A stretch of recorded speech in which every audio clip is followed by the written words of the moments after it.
வணக்கம் hydro power engineers. இப்போ பார்த்தீங்கன்னா நம்ம சைட்டில் இருக்கோம். இப்போ பார்த்தீங்கன்னா நம்ம ஒரு ஆஃபர் விட்ருக்கோம், காம்போ ஆஃபர். இது பார்த்தீங்கன்னா தேங்காய் விலை அதிகமானனால அந்த தேங்காய் விலைக்கு வேண்டி நம்ம இந்த ஆஃபர் சின்ன ஒரு ஆஃபராக நம்ம விட்ருக்கோம். இது பார்த்தீங்கன்னா நம்ம ஒரு மிஷின் எடுத்தால் அது 2 மிஷின் ஒரு ஃபில்டர் கொப்பரை கட்டு ஆஃபரில் இது பண்ணியிருக்கோம். இது பார்த்தீங்கன்னா நம்மளே அங்கே எரெக்ஷன் பண்ணி கொடுத்து பக்காவாக ரென் பண்ணி கொடுத்துட்டு வர மாதிரி நம்ம இது பண்ணியிருக்கோம். எதனாலனா தேங்காய் விலை ஜாஸ்தியானனால கண்டிப்பாக மிஷின் எடுக்க கொஞ்சம் இது பண்ணுவாங்க. அவங்களுக்கு வேண்டி சப்போர்ட் பண்ணுறதுக்கு வேண்டி நம்ம இந்த ஆஃபர் கொடுத்துருக்கோம். இந்த வீடியோ பார்க்குறவங்க இந்த ஆஃபரை பார்த்துட்டு கண்டிப்பாக நம்மள்ட்ட கான்டாக்ட் பண்ணி வாங்கணும். அதே மாதிரி பார்த்தீங்கன்னா இதோட ஸ்பேர்லேருந்து எல்லாமே நமக்கு தரோம்.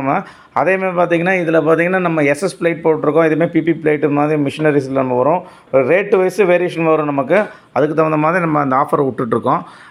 மேலும் இந்த நம்ம வீடியோ அப்டேட் பண்ணிகிட்டே இருக்கோம். ஏன்னா நம்ம ஒரு ஓன் மேனுஃபேக்சரிங் நம்ம யார்கிட்டையும் வாங்கி கொடுக்குறது கிடையாது. அதே மாதிரி பார்த்திங்கன்னா கோயம்புத்தூரில் பார்த்திங்கன்னா நம்ம மட்டும்தான் இந்த ஆயில் எக்ஸ்ப்ளோர் மிஷின் மேனுஃபேக்சரிங் பண்ணுறோம். மற்றவங்க மாதிரி வாங்கி கொடுக்குறது கிடையாது. இது ஏன் சொல்கிறேன்னா அடுத்தடுத்து ஒரு 4 வருஷமாக இந்த வீடியோ நம்ம அப்டேட் பண்ணிகிட்டே இருக்கோம். இந்த வீடியோ நிறைய பேர் பார்த்து நமக்கு ஒரு 2000 வியூவர்ஸ் இருக்காங்க. இந்த வீடியோ பார்த்து நிறைய மிஷினரிஸ் நம்ம கொடுத்துருக்கோம். அதே மாதிரி பார்த்திங்கன்னா இந்த ஒவ்வொரு மிஷினும் டெவலப் பண்ணி கொடுத்துருக்கோம். இப்போ கடலை எள்ளு மிஷின் நம்ம கேட்குறாங்க. இப்போ நெக்ஸ்ட் வீக்கில் ஒரு மிஷின் கடலை எள்ளு மிஷின் நம்ம போகுது. அவங்க சைட்லேயே போய் நம்ம அந்த மிஷினை கமிஷனிங் பண்ணி அந்த வீடியோவை அப்டேட் பண்ண போகிறோம். அந்த மாதிரி ஏன்னா சிறு குறு தொழில் பண்ணுறவங்களுக்கு நம்ம சப்போர்ட்டிவாக நம்ம ஹைட்ரோ பவர் இன்ஜினியர்ஸ் கை கொடுத்துட்டு